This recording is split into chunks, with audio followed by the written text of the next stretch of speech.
저는요, 이 얼굴은 제가 씹다 뱉은 수제비 같이 생겼어도 이 목소리 하나는 정말로 100만 불짜리라고 그래요. 목소리 좋죠? 제가 이렇게 강론을 잘 못해도 할머니들이 제 손을 꼭 잡고 항상 뭐라 그러냐면 신부님 너무 강론이 귀에 쏙쏙 들어온다고. 그게 강론을 잘하는 게 아니에요. 제 목소리 톤이 이렇게 대중한테 귀에 쏙쏙 들어가는 톤이에요. 얼굴은 씹다 뱉은 수제비 같이 생겼어도 목소리 좋은 건 신부한테는 최고 선물 아니에요? 아니 내가 얼굴 못생긴 거 이거 원망한들 이거 다시 바뀝니까? 안 바뀌어요. 제가 키가 1m 원래는 67이었어요. 아 근데 30대 후반이 되니까 66으로 줄어들더라고. 아 요즘 재보니까 65로 떨어지고 있어요. 자꾸 이게 쭈그러들어 키가. 그래 내가 키가 1m 70이 안 넘는다고 원망한들 다시 늘어납니까? 여러분들 중에 내가 가지지 못한 거 아무리 안타까워해도 절대 가질 수 없어요. 내가 머리가 깡통이야. 근데 아무리 두들겨 팬다고 걔가 똑똑한 놈 됩니까? 한 번 깡통은 영원한 깡통 되는 거예요. 그런데 애는 깡통인 현실은 무시하고 내 희망이 서울대학이라고 애를 괴롭히면 여러분들 행복할 것 같아요? 행복하지 않아요. 내가 가지고 있는 것을 감사하는 거. 이거 굉장히 중요합니다. 5번째, TV 시청을 반으로 줄여라. 이게 이제 문제 중에 문제예요. 제가 전전 시간에도 TV에 대한 얘기를 했지만 현대의 하느님이 누구예요? 저는 십자가에 계신 예수님이 하느님이라고 생각 안 해요. 현대의 하느님은 TV님입니다. 가정방문 다녀보면은 거실 정가운데 누가 모셔져 계셔요? 텔레비전님이 모셔져 계셔요. 텔레비전님이 모셔 계신데 소파는 누굴 향해서 배열되어 있어요? 텔레비전님을 향해서 배열. 말씀하십시오. 당신 종이 듣고 있나이다.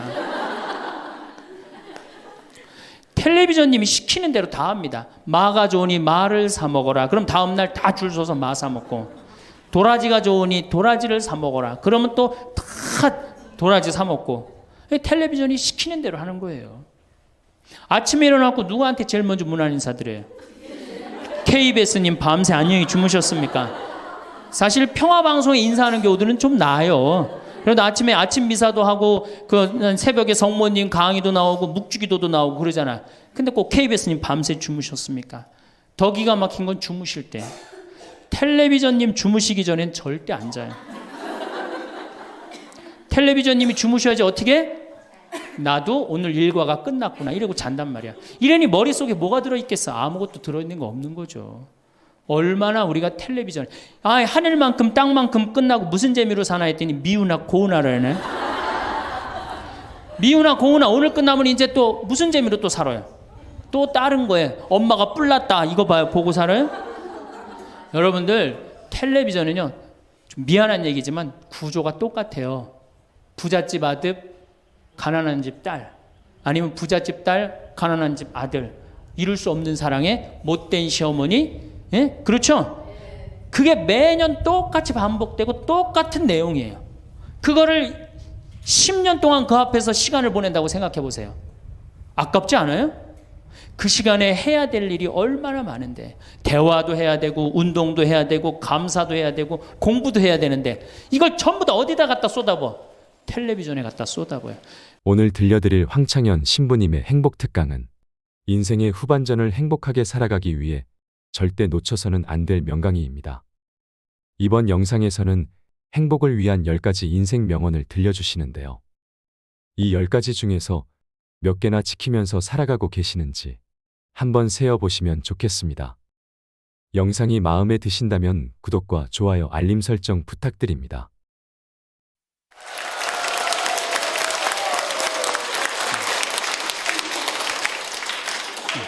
예, 반갑습니다. 사실 우리가 이 세상을 사는 이유가 뭐예요? 행복하려고 사는 거 아니에요? 이 세상을 사는 이유가 내가 자식 공부 열심히 시키고 내가 돈 많이 벌고 여러분들처럼 좋은 아파트 환경 좋은 데 가서 사는 이유도 다 뭐예요? 행복하기 위한 거예요. 그런데 이걸 뒤집어 보고 자세히 들여다보면은 행복이 뭔지를 모르고 어떻게 하면 행복하게 사는지를 모르고 내가 어떻게 돈을 쓰면 행복하게 사는지를 모르는 사람들이 대부분이에요. 뭐 때문에 사는지를 모르는 사람이 너무 많아요.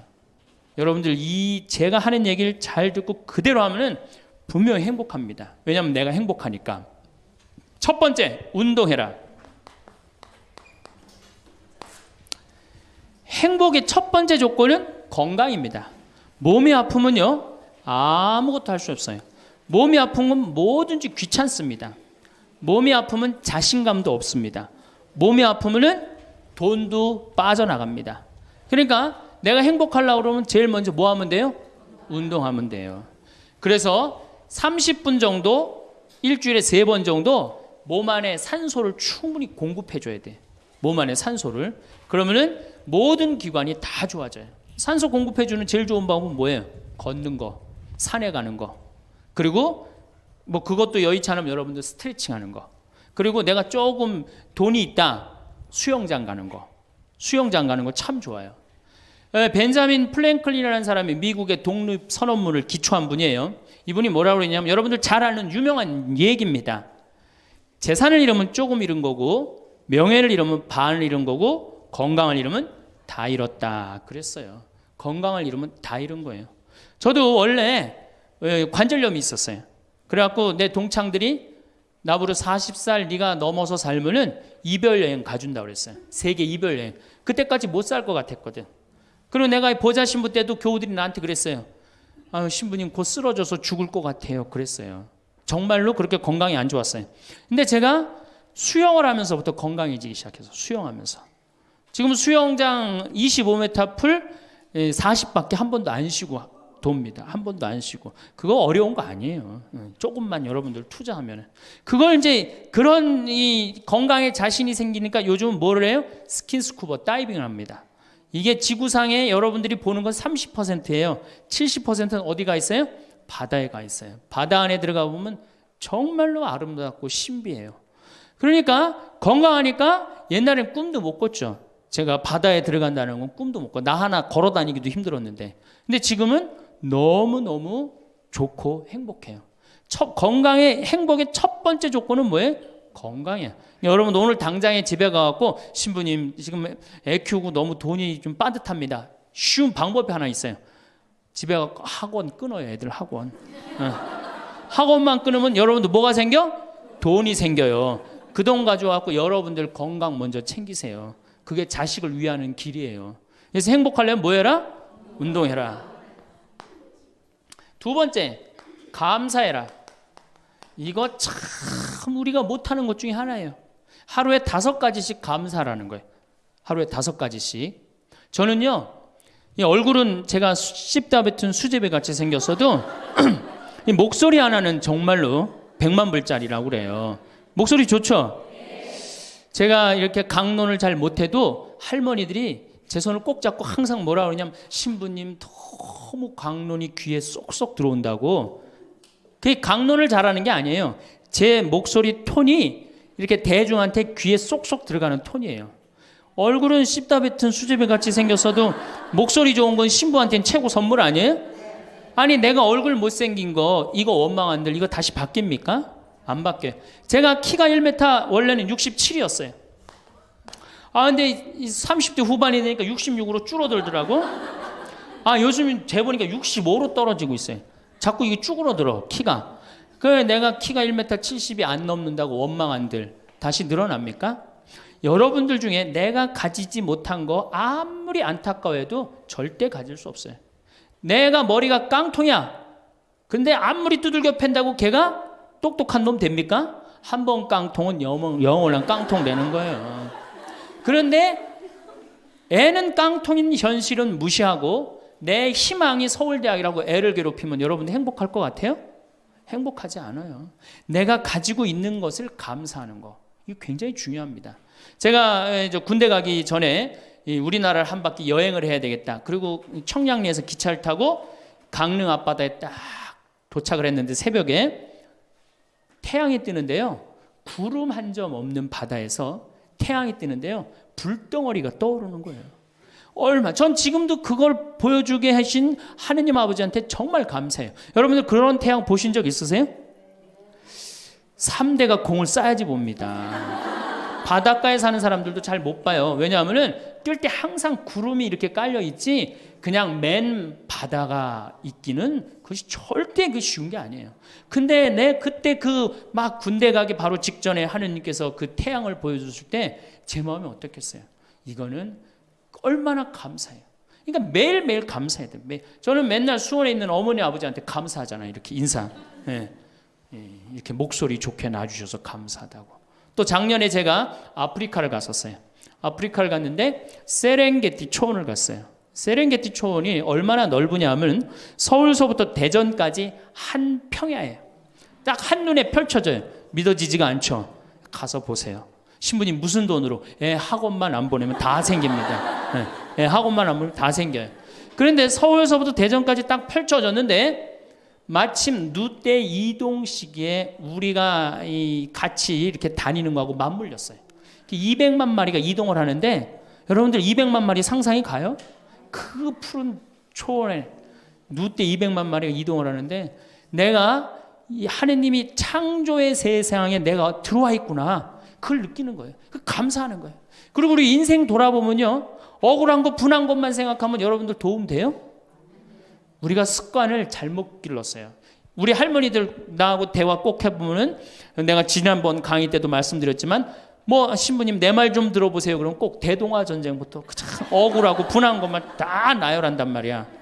그럼 그 인생 행복하겠어요? 인생 돌아봐서 즐거웠던 거, 행복했던 거. 여러분들 아이가 첫 걸음 뛰었을 때 행복했어요? 안 행복했어요? 그때 막 흥분됐죠?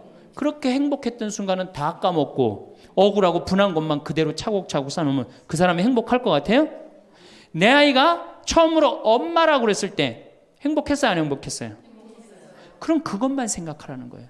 지난 과거를 돌아볼 때 즐거웠던 거, 행복했던 추억만 마음에 자꾸 쌓일 때 내 마음이 이뻐지는 거. 우리 성가에도 내 마음은 주님께서 가꾸시는 작은 정원이라는 노래도 있잖아요. 근데 그놈의 정원이 그냥 가시반 뭐 그냥 미움, 분노, 증오만 꽉 차 있다면 그 밭이 행복한 정원이 되겠어요? 정원이 안 됩니다. 여러분들 아파트 입주했을 때 동백지구에 행복했어요? 안 행복했어요? 행복했죠. 그 앞뒤로 산이 다 있고 얼마나 좋아요. 그렇죠? 그런 것만 하란 말이에요. 자식이 깡통인 거 막 거기에만 매달려 있고 그러지 말고. 그래서 5가지 감사를 드리라는 거예요. 우리는 감사드릴 이유가 얼마나 많아요. 여러분들 나무는 한번 저 자리에 딱 심어지면은 100년이고 1000년이고 움직일 수 있어요, 없어요? 근데 우리는 움직여갖고 지금 경기도 이 강원도까지 와갖고 여러분들 맑은 공기, 이 꽃 가득한데 여러분들 산책하는 거 보니까 꽃 속에서 꽃이 산책하는 것 같아. 너무 보기 좋더라고. 얼마나 좋아요. 물고기는 물 속에서만 살 수 있어요. 그렇죠? 근데 우리는 하늘도 날고 땅도 걷고 바다도 들어가고 인간으로 태어난 게 얼마나 풍요로워요. 인간은 굉장히 풍요로운 존재예요. 생명력에 있어서. 그 풍요로움을 내가 마음껏 누리고 느끼고 살아가는 사람이 있는가 하면은 뒷방에 처박혀갖고 원망하고 분노하고 저주하는 사람, 그리고 살아가는 사람이 있어요. 여러분 어느 걸 선택하시겠어요? 먼저 거를 선택하시는 게 굉장히 중요해요. 그래서 항상 감사해라. 3번째, 대화해라. 이게 100년 살 사람들의 숙제 중에 숙제입니다. 대화가. 왜냐하면 이게 30년 공자님 시대엔 평균 연령이 38세였어요. 대화할 시간이 어디 있어요. 애 놓고 애 키우고 그러다 죽기 바쁜데. 근데 지금 애가 다 직장에 다니고 애 손자 손녀까지 낳는데도 내가 죽어야 안 죽어요? 그러면 그 많은 시간 뭐 하고 살 거예요? 그 많은 시간 대화하고 살아야 돼. 나하고 영적으로 맞는 사람하고 이야기하는 거 굉장히 중요합니다. 영적으로 맞는 사람이랑 대화하는 거. 나는 우리 신부들하고 대화하는 거 참 좋아하는데 나는 우리 그 동기 신부들도 뭐 친한 편이지만은 우리 선배들하고도 많이 친해요. 내가 아주 좋아하는 신부 베드로 신부가 작년에 나하고 북유럽을 여행을 가기로 했는데 이 신부가 몸이 아파갖고 다시 복귀를 해. 그러니까 이제 다시 본당 신부로 발령을 받아서 이렇게 일반 여행을 가기 싫고 성주순례를 가고 싶었나 봐요. 나하고 약속을 깨고 저는 혼자 북유럽을 가고 이 신부는 메주고리를 갔다 왔어요. 메주고리를 갔다 왔는데 내가 이제 교구청 강의 나가거나 교구에 강의 나갈 일이 있으면 그 집에서 잠을 잘 자요.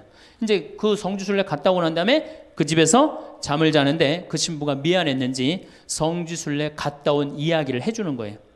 메주고리는 40년 동안 성모님이 4명한테 매일 발현한대요. 한 명한테는 부활 때, 성탄 때, 또 한 명한테는 8월 10 매달 15일에 이렇게 발현을 한대요. 그곳에 이제 갔는데 거기서 신부님을 한 분 만나셨대요. 어떤 신부님을 만났느냐 하면은 이탈리아 신부님인데 시실리 본당 신부님을 만났대요. 근데 이 신부님은 굉장히 나이가 굉장히 80이 다 된 할아버지래요. 근데 이 할아버지가 신앙의 여정이 특별했던 거야. 이 할아버지 신부님은 태어나면서부터 엄마가 뭐라고 그랬냐면 너 신부되라, 너 신부되라 그랬대요. 그러니까 머릿속에 딱 신부에는 아무것도 박혀 있는 게 없는 거예요. 그리고 엄마가 얼마나 무서웠느냐 하면은 주일미사를 빠지면은 빨개 벗겨갖고 내쫓았대요. 신부될 놈이 주일미사를 빠진다고. 그리고 일주일을 굶겼대요. 그러니까 한 번도 다른 걸 생각해 본 적이 없는 거, 무서워갖고 엄마가. 그리고 자기는 신부가 팔자인 줄 아는 거예요. 그래갖고 신부가 됐으니 뭐가 행복해? 자기가 원한 것도 아닌데 이끌려서 그냥 신부가 됐는데, 그래갖고 정말로 신앙심 없이 이 신부님이 10년을 그냥 살았대요. 그 신부님도 아마 엄마 죽으면 이제 관두려고 이제 이게 언제 죽나 기다리는데, 이제 사제로 생활을 한 지 10년이 됐는데 자매들하고 어느 날 같이 있는데 자매 중에 하나가 마귀가 걸린 거예요. 그래갖고 막 마귀짓을 하는 거예요. 막 마귀짓을 해요. 그래갖고 주위의 자매님들이, 그땐 1950년대니까 구마기도 함부로 못했거든요. 신부만 할 수 있었어요. 신부님 빨리 하셔라. 난 못한다. 왜 못하시냐? 사실은 내가 신앙심이 없어갖고 이렇게 안수기도를, 마귀를 쫓는다고 안수기도를 하면은 그 마귀가 금방 내가 신앙이 없는지 알아볼 거다. 그래서 나한테 들어올까봐 나 무서워서 난 못한다. 그래도 신부님밖에 없는데 어떻게 하시냐? 신부님이 하셔라. 그래서 어쩔 수 없이 구마기도를 했대요. 머리에 손을 얹고 뭐라고 이 신부님이 기도했느냐면, 마귀야 부탁이니 제발 나한테만 들어오지 말아다오, 이렇게 기도를 했대요. 그런데 마귀가 나간 거예요. 그래갖고 자매가 깨어나고 신부님 너무 감사하다고, 나 마귀 쫓아내줘서. 그런 소리 하지 마라. 난 마귀 쫓아낸 적 없다. 그저 나한테만 들어오지 말라고 그랬다. 아니라고. 신부님이 머리에 손을 얹었을 때 성령의 힘이 얼마나 셌는지 마귀가 자기를 끌고 나가려고 그랬는데 못 끌고 나갔다는 거예요. 그때 신부님 마음이 조금 뜨거워진 거예요. 나같이 신앙심 없고 나같이 이게 수동적인 인간도 주님께서 도구로 쓰시는구나. 그래서 조금 마음이 열렸어요. 마음이 열려도 이 신부님은 너희는 모두 이것을 받아 먹어라. 이는 너희를 위하여 내어줄 내 몸이다. 이렇게 하면서도 20년 동안 미사를 하면서도 정말 거룩한 변화가 일어날까 의심을 했었대요. 아직도 내 신앙이 약하니까 안 일어나겠지. 근데 20년째 너희는 모두 이것을 받아 먹어라. 이는 너희를 위하여 내어줄 내 몸이다. 그러는데 예수님의 목소리가 딱 나와서 예수님이 하는 걸 느끼겠더래요. 그러니까 미사도 누가 지내는 게 아니다? 내가 지내는 게 아니라 내 몸을 빌어서 예수님이 지내는구나. 이탈리아 시실리섬 본당 신부인데 이게 마음이 너무 뜨거워진 거예요. 뜨거워져갖고 어떻게 했느냐? 길거리에 뛰쳐나가고 선교를 하기 시작한 거예요. 그래서 7,000명을 선교를 했대요. 그냥 대단한 거죠. 그거 대단한 거예요. 근데 이 신부님이 이제 예수님도 사랑하고 신앙심도 굳고 사제로서 이제 너무 행복해. 그런데 문제가 하나 있어요. 어떤 문제가 있냐면 자기 엄마가 너무너무 무서웠기 때문에 예수님 엄마도 무섭다고 생각을 한 거예요. 그래서 평생 성모님한테 한 번도 의지를 한 적이 없는 거예요. 간구를 해본 적도 없고. 내가 이렇게 사제로서 이제 모든 게 다 됐는데 우리 성모님한테 우리 예수님, 이 좋은 예수님 낳아주신 성모님을 사랑해야 되지 않겠느냐. 그래서 보스니아 크로아티아에 있는 메주고리에 이제 운전을 하고 갔대요. 갔는데 성모 발현동산에 딱 도착을 했는데 성모님이 그 발현동산에 느껴지는 품이, 성모님이 나를 평생 이 품에서, 내가 성모님 품에서 이제까지 보호받아 왔구나를 그냥 느끼겠더래요. 그러니까 이 신부님이 너무너무 행복한 거지. 그래서 매년 그 메주고리에 와갖고 세계에서 오는 신부들한테 자기 신앙을 고백을 하는 거예요. 나는 이렇게 사제로 평생 살면서 이런 은총을 받았다. 그걸 이제 우리 베드로 신부가 듣고 와서 나한테 얘기를 해주는데, 한 새벽 한 3시간을 얘기를 해주는데 그 시간이 너무너무 은혜로운 거예요. 얼마나 그런 영적으로 통하는 사람이 있으면 행복해요. 그렇죠? 여러분들, 그래서 여러분들 이제 대화가, 뭐 요새 무슨 프로에 대화가 필요해, 그런 것도 있다며요. 대화가 꼭 필요해요. 여러분들이 여러분을 영적으로 이끌어줄 스승이 필요해요. 신부님, 나는 사실은 저 사람이 굉장히 마음에 드는데 저 사람이 나한테 관심이 없어요. 저 사람이 영적으로 깊은데. 그러면은요, 내 돈 들여서 먹을 거 사주면서 얘기하시면 돼요. 여러분들, 내가 뭘 얻으려면 반드시 어떻게 해야 돼요? 투자해야 됩니다. 그러니까 영적으로 깊은 사람 선물도 사주고, 밥도 사줘가면서 내가 접근해야지. 가만히 있는데 누가 나를 봐줘요. 적극적이어야 돼. 적극적이어야 돼. 그래서 대화 꼭 여러분들 필요하다는 거. 제일 좋은 건 남편이죠. 근데 남편이 안 되면은 주위에 다른 사람들, 주위에 영적으로 깊은 사람들 많아요. 또 뭐 판교가 뭐 땅값이 좋대더라, 뭐 동탄에 그 아파트 거기 상가가 좋대더라, 이런 사람 말고 정말로 삶의 질이 높은 사람, 영적으로 하느님 나라를 정말 갈구하는 사람, 이런 사람하고 가까이 지내고, 그런 사람한테 가까이 지내려면 어떻게 해야 돼? 내가 먼저 다가서야 돼요. 그래서 대화가 꼭 필요하다. 네 번째, 공부해라. 이거 정말로 중요한 것 중에 하나예요. 우리가 초등학교 6년, 중고등학교 6년, 대학교 4년 배워서 몇 살까지 울고 먹어요? 50까지. 실질적으로는 대학교 졸업하고 2년만 지나면 자기가 배운 게 다 끝난대요. 그런데도 우리는 공부 안 하고 어떻게 해? 그냥 사는 거예요. 50부터 100살까지 남은 인생 또 50년 남았는데 어떻게 해요? 그냥 사는 거예요. 아니, 용감해도 그렇게 용감할 수가 있어요? 공부를 안 하고?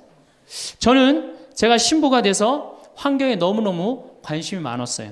그런데 저는 인문학을 공부했잖아요. 종교 철학, 뭐 신학 이런 걸 배웠는데 환경을 딱 접근하니까 너무 어려워. 무슨 BOD가 어떻고, 뭐 COD가 어떻고, PPM이 어떻고, PPT가 어떻고, PPB가 너무너무 어렵더라고요. 그래서 내가 공부를 해야 되겠다. 그래서 아주대학교 산업공학과 환경공학과에 공부를 했어요. 대학원을.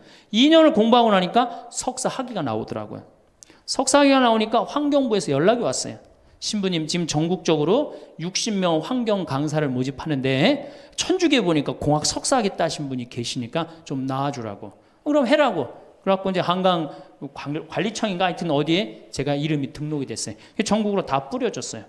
그런데 천주교 교우들이 교육을 담당하면 다 날 부르는 거. 환경 교육을 담당하면. 전라도 고금이라면서 저를 불러요. 일반 주부대학에서. 고금이 어디냐 그랬더니 일단 비행기를 타라고 그러더라고. 광주행 비행기를. 광주행 비행기를 탔어요. 여러분 고금이 어딘지 아세요? 여러분들도 모르죠? 광주행 비행기를 탔어요. 비행기를 탔더니 이제 자가용이 날 데리러 나왔어요. 자가용을 타고 나주를 지나고 영암을 지나고 무슨 완도 있는 데까지 갔어요. 이제 다 왔나 보랬더니 전화를 끌더니 배 띄우라고 막 전화를 하더라고요. 배를 띄워갖고 배를 타고 섬으로 건너갖고 거기서 또 차를 타고 30분 정도 들어가니까 전라도 고금도라는 데예요. 우리나라 맨 끄트머리. 얼마나 좋아. 전국에 다니면서 강의해서 좋아. 그분들 천주교 신부 한 번도 본 적이 없잖아요. 신부가 와서 환경 강의하니까 선교해서 좋아. 강서료 받아서 좋아. 또 거기 멸치가 주산지라고 멸치 선물 받아서 좋아. 공부하면요, 여러분들 할 일이 너무너무 많고 인생이 너무너무 다이나믹한 인생이 기다려져요. 호스피스를 배워도 되고, 무슨 공예를 배워도 되고, 자수를 배워도 되고, 수지침을 배워도 되고, 도자기를 배워도 되고, 플룻을 배워도 되고. 남은 인생이 50년이란 말이에요. 50년. 여러분도 50년이 짧아요? 앞으로? 그런데 공부 안 하고 그냥 버티고 그냥 살 거예요? 이제 공부하셔야 돼요. 공부를 하셔야만이 여러분들의 인생이 행복해집니다. 다섯 번째, TV 시청을 반으로 줄여라. 이게 이제 문제 중에 문제예요. 제가 전전 시간에도 TV에 대한 얘기를 했지만 현대의 하느님이 누구예요? 저는 십자가에 계신 예수님이 하느님이라고 생각 안 해요. 현대의 하느님은 TV님입니다. 가정방문 다녀보면은 거실 정가운데 누가 모셔져 계셔요? 텔레비전님이 모셔져 계셔요. 텔레비전님이 모셔 계신데 소파는 누굴 향해서 배열되어 있어요? 텔레비전님을 향해서 배열. 말씀하십시오. 당신 종이 듣고 있나이다. 텔레비전님이 시키는 대로 다 합니다. 마가 좋으니 마를 사 먹어라. 그럼 다음날 다 줄 서서 마 사 먹고, 도라지가 좋으니 도라지를 사 먹어라. 그러면 또 다 도라지 사 먹고. 텔레비전이 시키는 대로 하는 거예요. 아침에 일어나고 누구한테 제일 먼저 문안 인사드려요? KBS님 밤새 안녕히 주무셨습니까? 사실 평화방송에 인사하는 경우들은 좀 나아요. 그래도 아침에 아침 미사도 하고 그 새벽에 성모님 강의도 나오고 묵주기도도 나오고 그러잖아. 근데 꼭 KBS님 밤새 주무셨습니까? 더 기가 막힌 건 주무실 때. 텔레비전님 주무시기 전엔 절대 안 자요.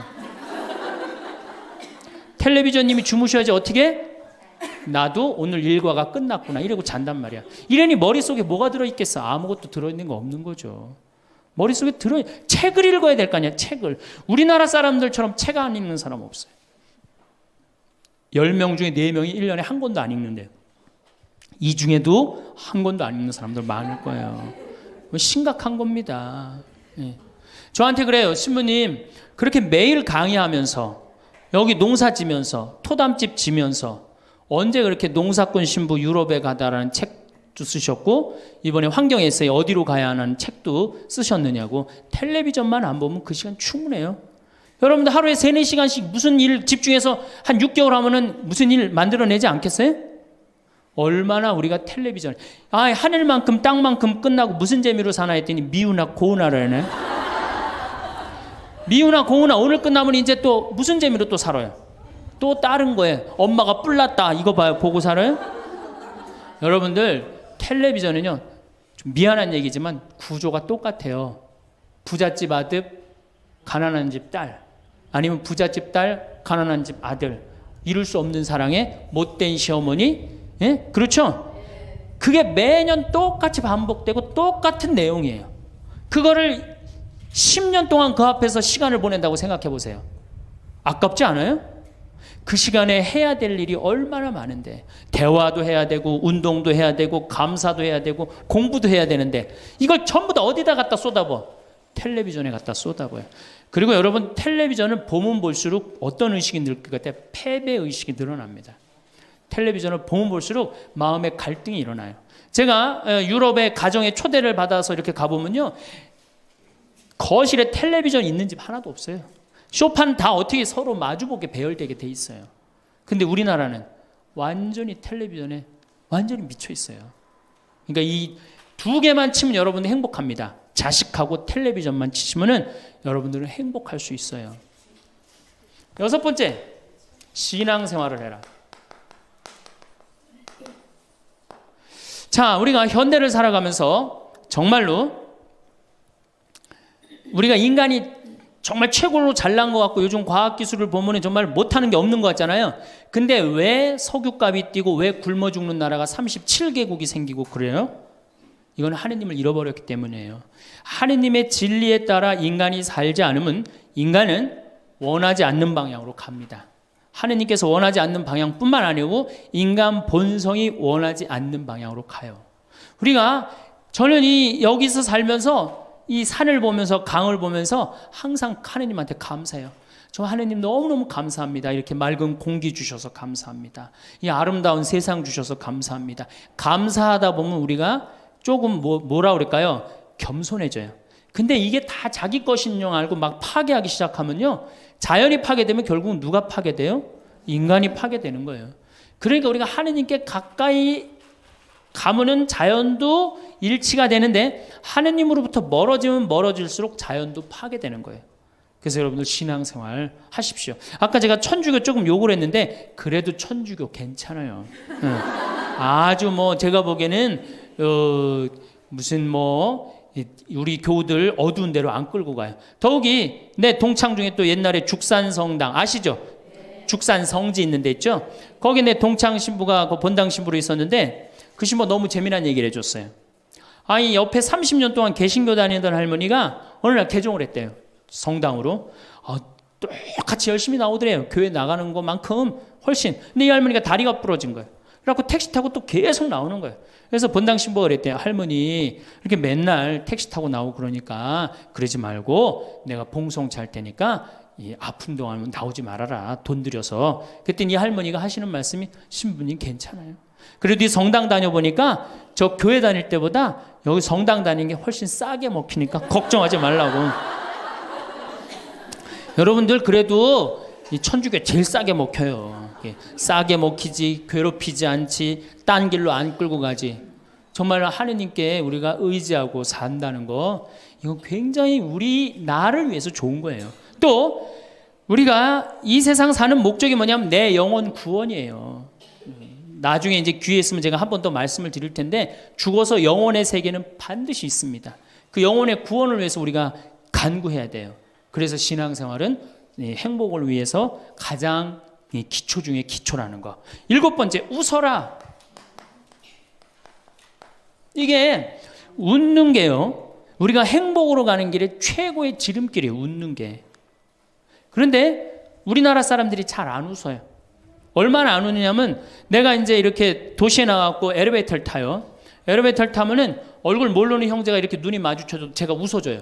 빵긋 웃어주면은 저쪽에서 같이 싹 미소를 줘주면 참 좋을 텐데, 저쪽에 있는 남자가 딱 내가 빵긋 웃어주면 어떻게 하냐면은 내가 저놈을 어디서 봤더라 이러는 표정으로 날 쳐다보는 거예요. 근데 여러분들, 유럽을 가고 제가 뭐 미국을 가고 아프리카를 가고 파푸아 뉴기니를 가고 인도를 가도 눈 마주쳐서 제가 웃어주면 다 웃어줘요. 근데 절대 안 웃는 나라가 우리나라예요. 얼굴 모르는 사람 이렇게 마주쳐서 웃으면요, 심지어는 여기 우리 생태마을을 찾아오는 사람도 제가 웃어줘도 안 웃어요. 그만큼 경직돼 있는 거예요. 여러분들이 간지러움을 태우고 수술한 사람이랑 마취를 하고 수술한 사람이랑 깨어날 때 누가 덜 아플 것 같아요?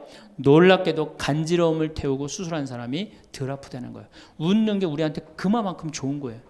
근데 이게 이제 50대 된 여인한테 이제 저 여인이 인생을 어떻게 살았느냐 안 살았냐가 딱 보여요. 50대 된 여인이 막 항상 웃고 그런 얼굴은요, 50대 되면 얼굴 뭐 오똑하고 눈 이거 다 똑같아. 얼굴이 그 얼굴을 다. 그런데 늘 웃고 살아온 자매는요, 참 예뻐요. 편안해 보이고. 주름이 한 560개 정도 이렇게 탁 하면서 얼굴이 굉장히 편안해져요. 근데 이게 안 웃은 여자는 주름이 17개밖에 안 생긴대요. 그러니까 560개면 자갈자갈자갈하니 이쁜데 부담스럽지 않은데 17개면 얼마나 부담스러워요. 이마에 칼자국 나인 거지, 쫙 굵은 주름 여기 쫙. 이 사람은요, 웃어도 무서워요. 예, 웃어도 무서워요. 그러니까 여러분도 웃으면서 사세요. 제가 보통 강의를 이렇게 다니면 일반 주부대학 이렇게 강의를 달 때는 아해모 어해줘요. 얼마나 잘 웃는지 몰라요. 근데 내가 일반 공무원들 이렇게 강의를 갈 때가 있어요. 특히 무슨 뭐 이렇게 과장들 뭐 이런 그런 분들 한 번은 한 200명을 강의를 했는데 죽는 줄 알았어. 내가 2시간 내내 한 번도 안 웃는 거예요, 내 강의를 듣고. 그런데 여러분들, 남녀 수명의 차이가요 6년이 납니다. 6년이. 여성이 83세, 남성이 76세. 이제 뭐 6년 7년이 나요. 저는 그 원인이 어딨나 가만히 생각해 보더니 여자는 참 잘 웃어요. 깔깔거리면 자기네들끼리. 남자는 직장에 가도 안 웃고 집에 와도 안 웃고, 그러니까 빨리 죽는 거야. 여러분들 오늘 여기서 많이 웃었으니까 내가 보기에는 120살이 아니라 123살까지 살 것 같아요. 네. 오래 살으면 안 되긴 안 되는데 안 죽는 걸 어떻게 해요? 이제 안 죽는 걸 어떻게 해요? 나도 그거 잘 아는데, 여러분들 민주주의하고 공산주의가 결정적으로 갈린 이유가 뭐라고 생각하세요? 승패가 어디에 있다고 생각하세요? 저는요, 공산주의를 이렇게 보면요, 웃음이 없어요. 그렇죠? 가만히 생각하면 공산주의 생각하면 소련, 동독 뭐 이런 거 생각하면 웃음이 있어요, 없어요? 없죠? 그런데 민주주의 생각하면 유머가 있고 웃음이 있고, 영화를 봐도 즐거운 영화만 있잖아요. 공산주의는 막 딱딱하고. 결국은 그래서 망한 거예요. 인간은요, 웃느냐 웃지 않느냐에 따라서 행복이 결정됩니다. 여러분들이 늘 웃고 산다, 그럼 여러분들은 행복의 길로 가는 거예요. 여러분들도 인상 쓰고 산다, 그럼 여러분 불행의 길로 가는 거예요. 그러니까 웃어야 돼. 또 웃는 사람한테 매력을 느낀다는 거예요. 웃는 사람한테, 잘 웃는 사람한테 매력이 느끼면 인간관계도 좋아지는 거 아니에요? 아, 내가 재미난 얘기를 했는데 인상 빡 끝날 때까지 남들 다 웃는데 한 사람만 끝까지 안 웃어. 그러면 여러분들 끝까지 안 웃는 사람한테 여러분들 무슨 생각할 것 같아? 저 사람이 다음에 있으면 다시 재밌는 얘기 저 사람 앞에서는 안 한다. 그러니까 그 사람하고는 어떻게 되는가? 담이 자꾸 생기는 거예요. 담이 자꾸. 그러니까 어떻게 해야 돼요, 여러분들? 웃으세요. 그리고 유머를 많이 배워두는 것도 좋아요. 오늘 저한테 강의 들은 거 이거 잘 외웠다가 가서 얘기해주고, 또 제 테이프에 나오는 거 잘 들었다가 얘기해주면은, 아유, 어서 그렇게 재미난 얘기를 해서 또 얘기 좀 해줘봐. 그러면서 사람이 사는 거예요. 사람은요, 수다를 떨면서 살아야 돼. 수다. 제가 한번 본당 신부 때 여러분들처럼 이렇게 젊고 예쁜 본당에 내가 본당 신부를 했었어요. 막 자매들이 막 수다를 떠는 내가 지나가는데 막 당황해하면서 어쩔 줄 몰라 하더라고요. 분명히 내 욕을 한 거야 보니까. 네. 그래서 제가 뭐라고 그랬어요? 그 자매들한테 괜찮아. 이게 성당 다니면서 본당 신부 욕하는 재미가 최고 재밌는 거야. 네. 아니 뭐 성당 다니면서 그런 욕도 안 하면 무슨 재미로 살아. 걱정하지 말고 해든 수다 계속 떨으라고. 우리 신부들은 주변님 욕하면서 사는 거예요. 그러니까 사람이 수달 떨면서 살아야지 행복하지 참고 산다고 다 좋은 건 아닙니다. 절대. 그러니까 참고 살지 마세요. 제발 이거 우리 성당에 뭐 원수를 사랑해라, 왼뺨을 대면 다른 뺨을 돌려대라, 이거 아주 미치는 교리 중에 하나예요. 여러분들 다 사랑할 수 있어요? 여러분들 주위에 있는 사람 다 사랑할 수 있어요? 다 사랑하는 사람 딱 두 종류예요. 미치든가 예수님처럼 빨리 죽든가. 둘 중에 하나예요. 우리는 다 사랑할 수 없어요. 그러니까 다 사랑하려고 그러다가 미치지 말고 내가 좋은 사람, 내 마음에 드는 사람에 더 많은 시간을 뺏기고, 아니 뾰족한 놈이 있단 말이야. 별난 놈이 있고. 예? 그렇죠? 근데 내가 이 사람한테 가면 자꾸 찔려. 그런데 성당에 가는데 서로 사랑하시오 그래갖고 다음에 또 갔는데 여기 또 찔려. 그래갖고 또 너무 미운데 성당에 가니까 또 내 탓이오 3번 하고 난 다음에 사랑해 제가 가서 또 찔려. 갈 때마다 찔려. 그래갖고 내 마음이 상처 투성이야. 근데 아들이 학교 갔다, 엄마 나 학교 다녀왔어. 그래 집에 엄마 왜 그래? 말 시키지 마, 나 승질나. 여러분들 차라리 그렇게 찔리는 게 나아요. 그 사람을 안 보고 기쁜 마음으로 있다가 아들을 기쁘게 맞이하는 게 나아요. 이 사람 안 만나도 여러분들 인생 안 망가져요. 이 사람 안 만나도 억지로 가서 그 찔리지 마시고, 안 만나면 시간이 지나면 이 사람 이뻐져요.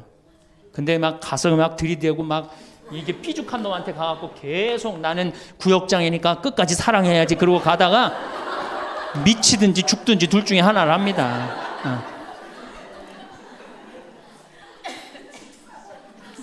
8번째, 전화해라. 자, 여러분들 제가 저는 수원교구 신부예요. 수원교구 신부인데 저는 뭐 다행히 우리 원주교구 주교님이 허락을 하셔서 여기 평창에 들어와서 살고 있습니다. 근데 사실은 신부는 본당 신부가 최고예요. 뭐라고 그래도 교우들하고 함께, 아이들하고 함께, 할머니 할아버지들하고 함께 살 때 신부는 행복한 거예요. 저는 여러분들 이제 오늘 가시면은 여기 정막 강산이에요. 여기 해 떨어지면요 내 다리도 안 보여. 내 다리도 해 떨어지면 내 다리도 안 보여. 여기 아까 잠깐 앉아서 신부님 너무 경치가 좋다고 그러는데 딱 하루 좋은 거예요. 하루 좋은 거지. 이걸 일주일, 2주일 여기 해 떨어져 갖고 뭐 산책 나가면 내 다리도 안 보이는데 어딜 산책을 나가요.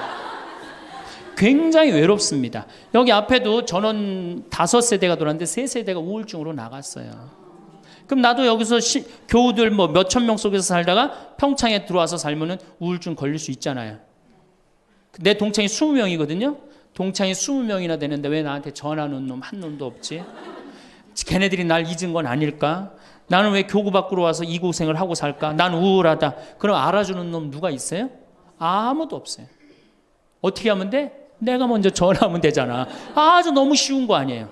내가 전화해갖고 너 성당은 잘 짓고 있느냐? 너 요즘 큰 성당에 갔는데 어떻게 잘 지내냐? 내일은 내 동창이 또 우리 집에 와서 있겠대. 몸이 안 좋아갖고. 그러니까 그 전화를 하니까 동창들이 와서 안식년도 여기 와서 지내고, 아프면 여기 와서 지내고, 허리 수술에도 와서 지내고. 그러니까 외롭지 않은 거예요. 사랑도 먼저 하는 게 중요한 거지 나한테 누가 해주지 않을까? 죽을 때까지 안 찾아옵니다. 남녀의 사랑 문제가 아니라 인간이 살아가면서 그런 거예요. 그러니까 내가 먼저 전화하라는 거예요. 굉장히 중요한 거. 내 동창 중에 지금 보구마국장, 우리 수원교구 보구마국장 내 동창인데 얘가 로마로 유학을 갔어요. 있기 전에도 뭐 친하게 지냈지만 유학을 갔는데 이놈이 한 달에 3번 어김없이 전화하는 거예요. 생태마을 농사는 잘 되냐? 잘 돼. 그럼 또 다음에 전화해갖고 생태마을에 피정은 많이 들어오냐? 많이 들어와. 또 다음에 전화해갖고 너 몸은 안 아프냐? 안 아파. 다음 달에 또 전화해. 생태마을 피정은 많이 들어오냐? 생태마을에 농사는 잘 되냐? 6년 동안 변함없이 전화하는 거예요. 내가 전화 한 번 우리 성당 여기 사무실로 전화해갖고 우리 사무장한테 우리 저기 황 신부님 뭐하고 지내느냐고 그 정도로. 그러니 싫어할래야 싫어할 수가 있어요? 얼마나 나를 그렇게 전화해주는 고마워. 그 흠이 있다면 꼭 수신자 부담으로 하는 것 빼고는 너무너무 좋아요. 여러분들도 전화번호를 적어놓고 그렇게 하십시오. 9번째, 시간이 없으니까. 자, 자기 자신을 사랑해라. 자기 자신을 사랑하지 않는 사람은 어느 누구도 사랑할 수 없어요. 자기 자신을 사랑하지 않는 사람은. 근데 이게 50대 된 아줌마들을 보면 다 쌈순이야, 쌈순이. 자식 보면 자식 보고 싸워요.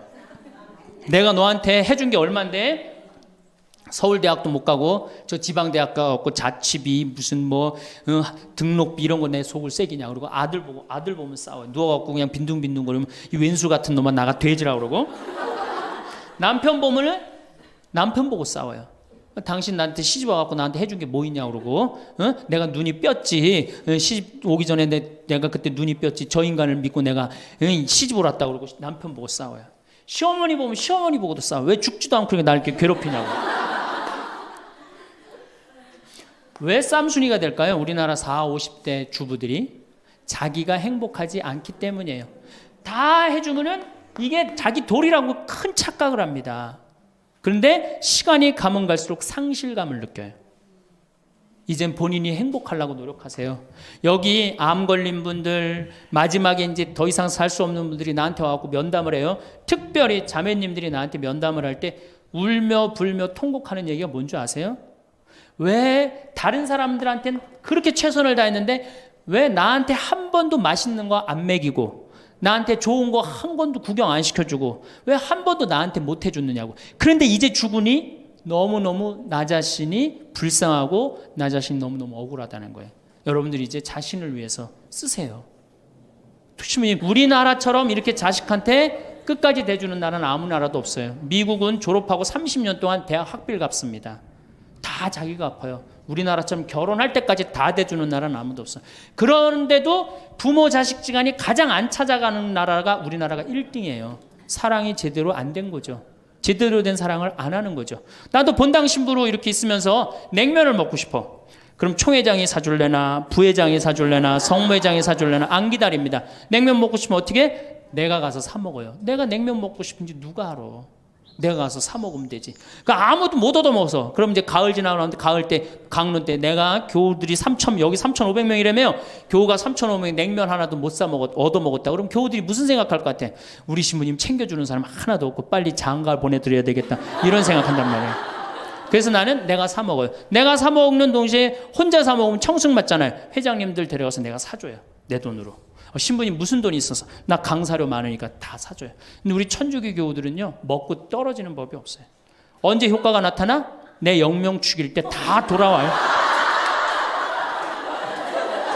네. 그러니까 어떻게 나도 행복하고 교우들도 행복하고 얼마나 좋아. 자기 자신을 사랑하십시오. 자기 자신을 귀하게 여겨야만이 그런 나를 보고 다른 사람이 행복한 거예요. 엄마가 맨날 인상 쓰고 있으면 자식이 행복하겠어요? 남편이 행복하겠어요? 시어머니가 행복하겠어요? 늘 밝은 모습으로 이렇게 행복하게. 그러니까 여러분들 자신을 사랑하세요. 10번째, 시간이 없으니까 맨 마지막으로는 이웃에게 친절해라. 이게 이제 문제 중에 문제예요. 우리 천주교 교우들이 무겁게 신앙생활 합니다. 십자가의 길도 하고 양심 성찰도 하고 때로는 묵상도 하고 심하게는 관상기도까지 막 어디 다니면서 해요.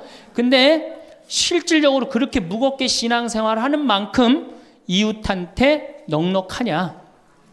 넉넉하지 않아요. 1,000원 갖고 얼마나 치사하게 구는 줄 아세요? 여러분들 1,000원 가지고 정말 1,000원 때문에 막 갈등하고 괴로워하고 힘들어하고 얼마나 그런 줄 아세요? 여러분들 전철을 탔어요. 마음 편안하게 딱 앉아있는데 갑자기 누가 바구니를 들더니 맹인이 어두운 밤에 캄캄하 이러면 이때부터 갈등하기 시작하는 거야. 이 1,000원을 줄까 말까 이때부터 괴로워하고 얼굴이 빨개졌다 하여졌다. 누가 주래 옆에서 누가 그런 적도 없는데 내가 100만 원 갖고 괴로워하면 또 이해를 해요.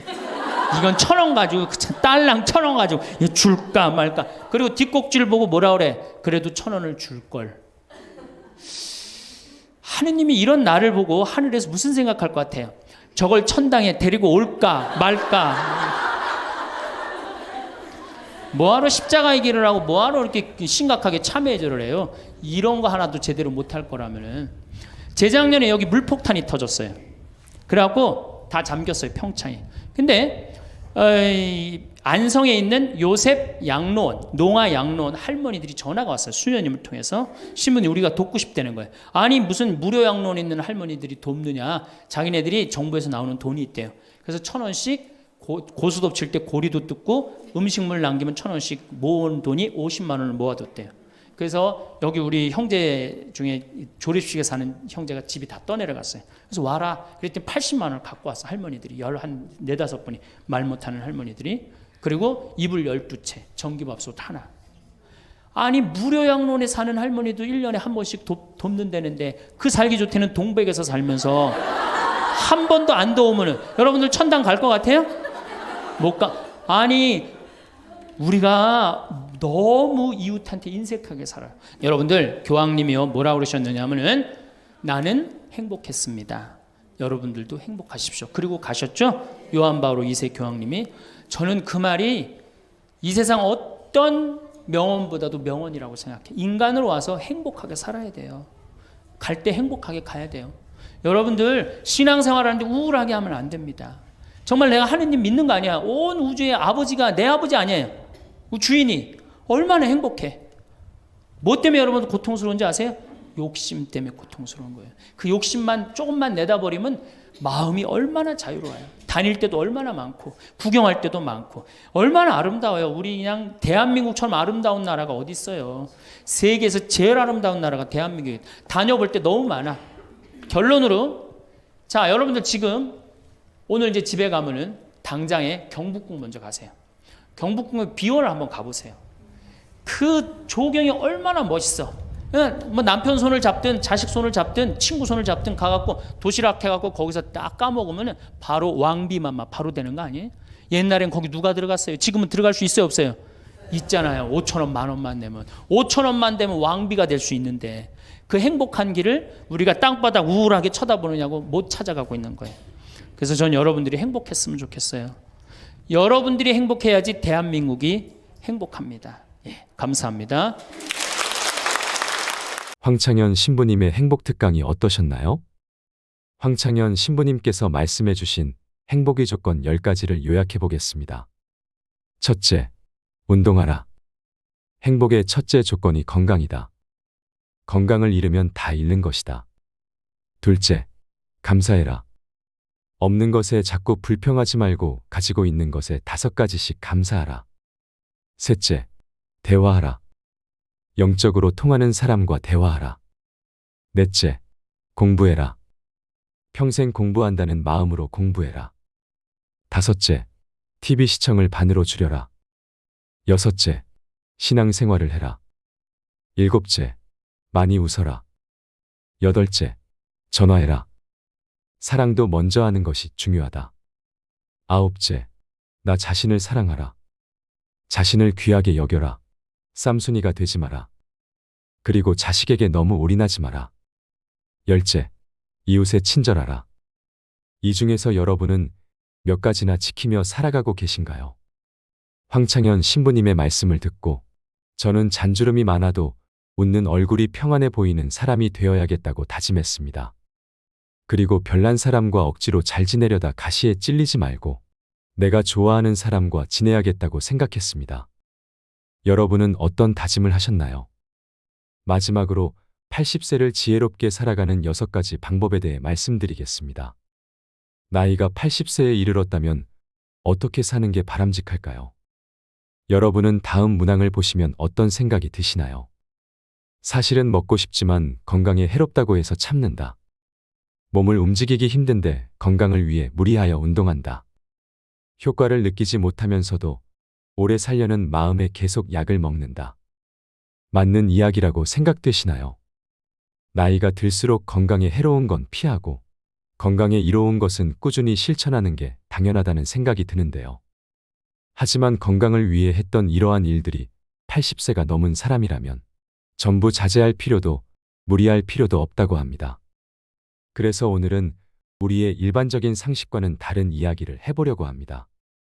현재 남성의 평균 수명은 82세, 여성은 88세입니다. 이 평균 수명은 앞으로 점점 더 증가해서 인생 100년 100세에 가까워질 것입니다. 그렇지만 아무리 오래 살 수 있다고 해도 건강 수명이 늘지 않으면 누군가의 손길을 필요로 하거나 침대에서 생활해야 하는 기간만 길어질 뿐입니다. 그 기간은 현재 남성이 9년, 여성이 12년입니다. 건강하지 못해도 오래 살고 싶다라고 생각하는 사람도 있을 테지만 가능하면 힘차고 건강하게 살아야 됩니다. 80세 이후는 70대와 완전히 다릅니다. 어제까지 가능했던 일이 오늘은 안 되는 상황을 수없이 맞닥뜨립니다. 컨디션 난조를 겪는 일도 잦아집니다. 무거워서 드는 것조차 못하게 되는 암담한 순간을 맞게 되는 나이입니다. 또 치매인가라는 생각에 자신감을 잃는 일도 있을 겁니다. 리모컨을 어디에 뒀는지 기억조차 없는 당황스러운 상황을 자주 겪기도 하는데요. 배우자나 가까운 사람의 죽음을 경험하면서 하루아침에 고독이나 절망에 사로잡힐지도 모릅니다. 순식간에 생로병사의 거대한 벽이 거친 파도처럼 덮쳐오는 것이죠. 이처럼 80세의 거대한 벽을 제대로 넘지 못하면 노년의 생활은 말 그대로 지옥이 되는 건데요. 반대로 말하면 우리가 이 80세의 벽을 잘 넘게 되면 행복한 20년의 노후를 보낼 수 있다는 얘기이기도 합니다. 여러분은 행복한 노후와 불행한 노후, 어느 쪽을 선택하시겠습니까? 80세의 벽을 잘 넘는 방법은 6가지가 있습니다. 80세의 벽을 넘어서는 방법. 첫 번째, 자식보다 배우자가 낫다.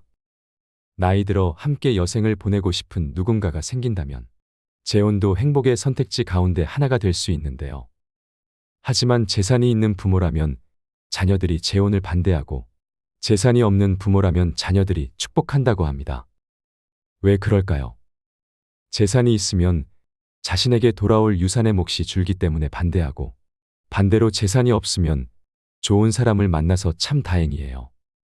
외롭지 않고 행복한 노후를 보낼 수 있겠어요라고 한다고 합니다. 하지만 머릿속 한구석에는 부모님의 돌봄을 기대하는 계산도 들어있기 때문이지요. 70대 전반까지는 재혼 의사가 있으면 자녀들을 설득해서 재혼하는 사람도 많지만 이처럼 80대가 되면 자녀들의 반대에 꺾이는 사람이 늘어납니다. 그래서 결국 재혼을 포기하고 외롭게 지내다가 노예져서 돌봄을 받으며 생활하게 되죠. 그렇다고 재혼은 반대라고 했던 자녀가 내 돌봄을 완전히 책임지는 것도 아닙니다. 나이 들어서 병들고 아프면 자식들은 소용없고 결국 배우자밖에 없습니다. 실제로 어떤 연구에 따르면 60대 이상을 대상으로 조사한 결과 배우자와 함께하는 사람들이 가장 행복감을 느끼고 삶에 더 많은 가치를 부여하며 살고 있다고 하는데요. 그래서 아무리 자식이 효도를 한다고 해도 배우자만 못하다는 겁니다. 내가 외롭고 아플 때 옆에서 지켜주는 사람은 배우자지. 가까이 살아도 쉽게 얼굴도 안 보여주는 자식들이 아니라는 겁니다. 몸이 아파서 급하게 보호자와 동행해서 병원을 방문해야 되는 일이라도 생긴다면 매번 자식들에게 부탁하기도 눈치 보입니다. 또 멀리 살고 있다면 급한 일이 있을 때 큰 힘이 못 됩니다. 미운정 고운정으로 같이 살고 있는 배우자만큼 남은 인생의 소중한 동반자는 없다는 얘기입니다. 그러니 배우자가 살아있을 때 서로에게 최선을 다하며 지내야 합니다. 만약 여러분에게 물려줄 정도의 자산이 있다고 하더라도 추억을 만드는 데 쓰거나 자기 행복을 위해 쓰도록 해야 됩니다. 80세가 넘은 고령자는 지금 당장 병이 들고 움직이지 못하게 된다 해도 전혀 이상할 것이 없습니다. 내일 죽게 될지도 모를 일입니다. 그러니 후회 없는 시간을 보내야 합니다. 물론 자녀를 위해 재산을 남기는 그 자체에서 행복감을 느끼시는 분들도 있으실 겁니다. 하지만 노후의 최고 자산은 추억입니다. 서서히 몸이 약해지고 행동 반경이 좁아지다가 결국 마지막에는 침대에서 보내는 날이 많아집니다. 이때 버팀목이 되어주는 것이 바로 그때 참 즐거웠다는 추억들입니다. 재산을 자녀에게 남기기 위해 자신이 하고 싶은 일을 참는 것만큼은 절대 하지 말아야 합니다. 80세의 벽을 넘어서는 방법. 두 번째, 할 수 있는 일은 포기하지 않는다. 이제 80세가 됐으니 무리하지 말아야지 하면서 그동안 해왔던 일들을 그만두시는 분들이 많습니다. 하지만 가지고 있는 능력을 유지하는 것은 80세의 벽을 넘기 위해 꼭 필요한 자세인데요. 스스로 할 수 있는 일들을 제대로 안 하고 멈추는 순간, 순식간에 늙고 세상과 이별할 수 있습니다. 그래서 80대가 돼도 운전 면허증을 반납하지 마시고 운전이 가능하면 계속 하시라고 권해드립니다. 고령자는 인지 기능이 저하되어 운전하면 위험하다라고 단정짓는 행위는 완벽한 차별이라고 생각되는데요. 20살 대학생이 고급 외제차를 타고 고속도로를 폭주하다가 사망사고를 내면 큰 뉴스거리가 되지 않지만 80의 남성이 경자동차로 아내를 병원에 데리고 가다가 사고를 내면 비난을 받습니다. 실제로는 24세 미만의 운전자가 사고를 내는 비율이 더 높은데도 고령자에게 위험 딱지를 붙이고 있습니다. 80대가 교통사고를 내면 언론에서는 큰일이라는 식으로 기사를 냅니다. 이러한 사회 분위기와 더불어 나이 들어 운전 면허증을 자진 반납하면 지원금을 주는 제도가 있다 보니 면허증을 반납하시는 분들이 많습니다. 하지만 아직 충분히 운전을 할 수 있는데도 허둥지둥 면허를 반납할 필요는 없습니다. 반납해버리고 나면 6년 후에 돌봄을 받게 될 위험이 22배나 증가한다고 하는데요. 이처럼 건강을 위해서라도 가능하다면 운전을 계속 하셔야 됩니다. 운전뿐만 아니라 80대에도 배우고 싶은 것이 있다면 적극적으로 배우셔야 하고요. 건강한 노후 생활을 보내는 가장 중요한 방법 중 하나가 노후에도 배움을 지속하는 건데요. 80세가 넘었다고 집에만 계시는 것은 수명을 단축시키는 가장 안 좋은 방법입니다. 마음 맞는 친구를 만나든 취미 생활을 즐기시던 무언가에 흥미를 가지고 몰두하시는 것이 좋습니다. 80세의 벽을 넘어서는 방법. 세 번째, 참지도 말고 무리하지 말자. 80세가 넘어 사망한 사람을 부검하면 대부분 몸에서는 암이, 뇌에서는 알츠하이머 병변이 발견된다고 합니다. 하지만 생전에 이러한 사실을 몰랐던 사람도 적지 않습니다. 나이가 들면 몸에 여러 개의 병의 씨앗을 지니고 살아갈 수밖에 없습니다. 병의 씨앗이 언제 싹을 키울지는 아무도 알 수 없는데요. 오늘은 건강하다가도 노년에는 당장 내일 환자가 되기도 하고 눈을 뜨지 못할 수도 있습니다. 그렇기 때문에 80세가 넘으면 현실을 그대로 받아들이고 내일 당장 생이 끝난다 해도 후회가 남지 않는 시간을 보내시는 것이 가장 중요한데요. 80 이후 참거나 무리하지 않기는 후회 없는 노후를 만드는 가장 중요한 방법입니다. 저희 어머니는 맵고 짠 자극적인 음식을 좋아하시는데요. 건강을 생각해서 제발 드시지 말라고 잔소리를 많이 하는데 그때마다 먹고 싶은 걸 먹지 못하시니 스트레스를 많이 받으시더라고요. 이렇게 건강을 위한다는 명분으로 나이가 들어서도 먹고 싶은 음식을 참는 사람이 많습니다. 소식하고 달고 짠 음식을 피하고 기름진 음식을 자제하고 비만은 건강을 해친다는 사고가 많은 사람의 상식이 되었는데요. 이런 얘기는 60대까지는 건강을 해치는 원인이 되기도 하지만 80세를 앞두고 있다면 이러한 생각은 일단 접어두셔야 합니다. 고령자는 장기 기능의 저하로 식욕이 증가하는 경우가 있을 수도 있고 먹고 싶다는 욕구는 몸이 필요하다는 것이니 입에 당기는 음식은 마음껏 드셔야 됩니다. 체중 관리한다고 굶거나 식단 관리하지 마세요. 살이 좀 찐 사람이 오히려 더 오래 산다는 통계도 있습니다. 먹고 싶은 음식을 참으며 체중 조절하기는 스스로 수명을 깎는 행위입니다. 채식이 좋다고 매일 풀만 드시지 마시고요. 나이 들수록 단백질 섭취가 가장 중요하기 때문에 고기를 많이 드셔야 합니다. 그럼 여기서 술이나 담배는 이라는 질문이 되돌아올 수 있는데요. 술도 드시고 싶으시다면 몸에 주는 부담을 생각해서 저녁 반주를 즐기는 정도가 현명합니다. 지나친 음주로 몸을 제대로 가누지 못해 넘어지면 낙상으로 골절되어 한순간에 늙어버리는 비극도 적지 않기 때문입니다. 또 의외라고 생각할지 모르지만 담배의 폐해는 나이가 들수록 줄어드는데요. 실제 흡연으로 단명하게 된 사람은 고령이 되기 전에 사망하기 때문입니다. 즉 담배를 계속 피웠는데 80세까지 산 사람은 앞으로 금연하든 흡연하든 수명에는 큰 차이가 없다는 뜻입니다. 또 80대를 목전에 두고 운동을 열심히 하는 것도 아무런 도움이 되지 않습니다.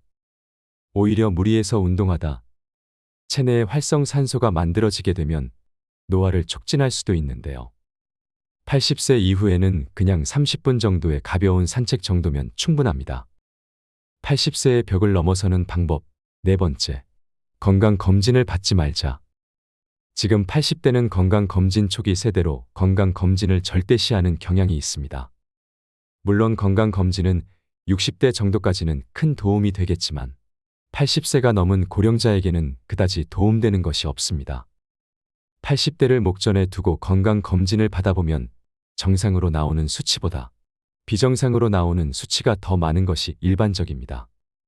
건강검진에서 정상 수치라는 것은 평균치에 가깝다는 얘기입니다. 비정상 수치는 그 범위를 넘어 지나치게 높거나 낮은 사람을 말합니다. 수치는 본래 사람마다 다릅니다. 우리가 이 평균의 함정에 빠져서 사는데요. 체질이나 환경에 따라도 다르고 나이에 따라서도 다르며 체형이나 생활 습관에 따라서도 다릅니다. 어디까지가 정상이고 어디까지가 비정상인가 문제가 아니라 정상치라도 병에 걸리는 사람이 있고 비정상치라도 병에 걸리지 않는 사람이 있다는 겁니다. 80세가 넘어서도 문제없이 사는 사람은 그 자체가 건강하다는 증거입니다. 다시 말해서 정상이라는 증거죠.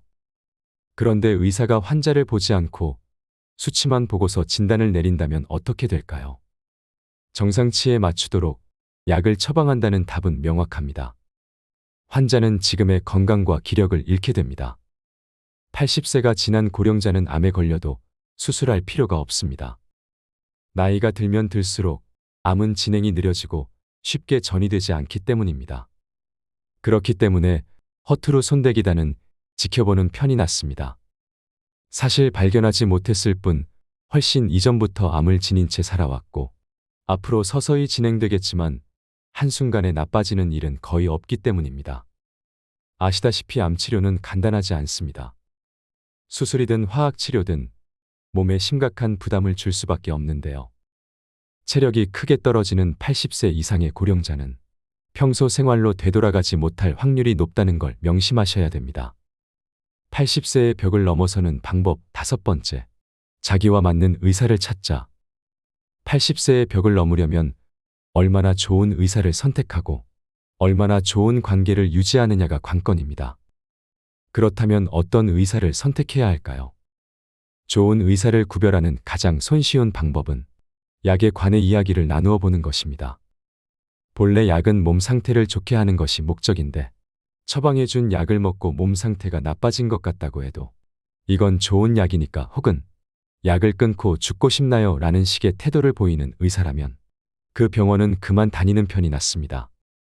교과서적인 수치와 검사 결과만 믿고 환자 개인이 느끼는 몸 상태는 생각하지 않는 건데요. 제대로 된 의사라면 다른 약으로 바꾸든 양을 줄이든 식의 후속 조치를 취해야 할 것입니다. 만약 그런 의사라면 좋은 주치의가 될 수 있습니다. 환자를 잘 섬기는 의사, 환자들의 말을 다 들어주는 의사는 좋은 의사라 볼 수 있습니다. 환자가 말할 때 차트나 들여다보고 환자가 묻는 질문에 마지못해 몇 마디 대답해주는 의사는 결코 좋은 의사가 아닙니다. 또 환자의 눈높이에서 환자가 궁금해하는 것을 성의껏 잘 설명해주는 친절한 의사인지 확인해 보셔야 합니다. 자기 환자를 끝까지 책임지는 의사의 자세가 무엇보다 중요합니다. 투병이 시작되면 의사 환자 보호자는 2인 삼각 경기를 하는 것처럼 서로 발을 묶고 완치를 향해 전진하는 관계가 됩니다. 그 중에서도 의사가 나 몰라라 하면 환자와 보호자는 절망하게 되겠죠. 이처럼 80대가 되면 나와 잘 맞는 의사를 찾는 것이 무엇보다 중요합니다. 내가 보내고 싶어하는 노후를 이해하고 거기에 맞는 방향으로 움직여주는 의사를 만나야 하는 거죠. 수술을 원하지 않는데 수술밖에 방법이 없다고 딱 잘라서 이야기하는 것은 의사 같지 않은 의사입니다. 진료받을 때마다 불편함을 느끼게 하거나 심리적 피로감이 들게 하는 의사라면 궁합이 맞지 않다는 뜻입니다. 나와 맞지 않는 의사에게 진찰받는 것은 말년의 지옥행 버스에 오르는 격이지요. 80세를 맞이하는 고령자에게 병원과 의사는 매우 가까운 존재입니다. 소중한 내 몸을 믿고 맡길 수 있는 의사를 만나는 것은 행운이라고 할 수 있습니다. 그렇기 때문에 조금 더 젊은 50대, 60대부터 이 병원 저 병원 다니면서 널리 알려진 명의보다 나만의 명의를 찾는 일이 중요합니다. 80세의 벽을 넘어서는 방법. 6번째. 약은 최소한으로 먹자. 나이 들수록 여기저기 안 아픈 곳이 없는데요.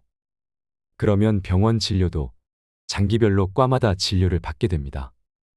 여러 과를 돌면서 진료를 받게 되면 문제는 많은 양의 약으로 드러납니다. 예를 들면 검사 결과 혈압이 높다면 순환기 내과에서 혈압 강화제를 처방합니다. 거기다 혈당치가 높다는 사실을 알게 되면 내분비 내과에서도 약을 주게 되는데요. 각기 다른 전문의에게 약을 처방받았더니 다량의 약을 복용해야 하는 상황이 심심찮게 생깁니다. 또 약의 종류가 많아질수록 중복으로 약을 처방받을 확률도 높습니다.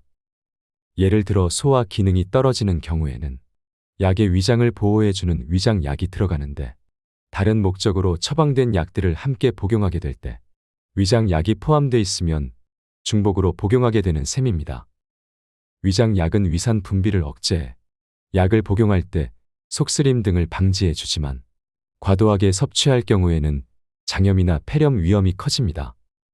또 순환기 전문의가 진료를 하고 나서 높은 콜레스테롤 수치를 약으로 낮추면 면역 기능이 저하되고 암이 진행되기 쉬우면서 감기나 독감에 쉽게 걸립니다. 혈관계 이상으로 죽는 게 아니라 암이 진행되거나 폐렴으로 죽게 될 수 있는 거죠.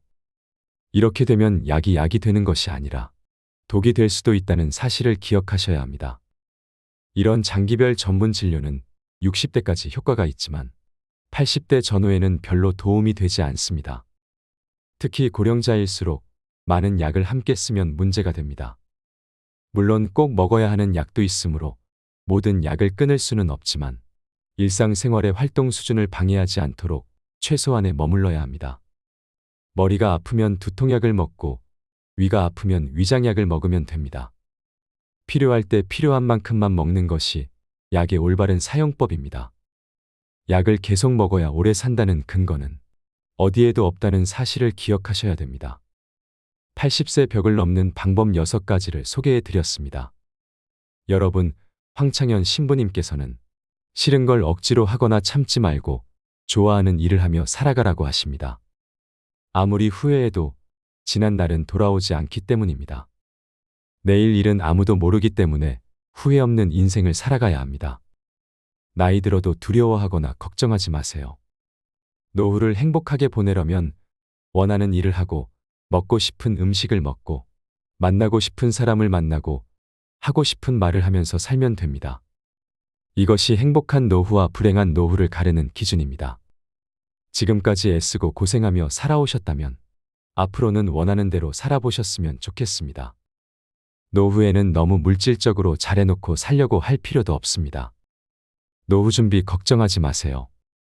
밥만 먹고 살겠다, 이렇게 마음을 비우면 아무 문제가 없습니다. 훨씬 더 착하게 살고 운동도 더 열심히 하고 남들한테 희생도 하며 살아갈 줄 아는 당신이 아름답습니다.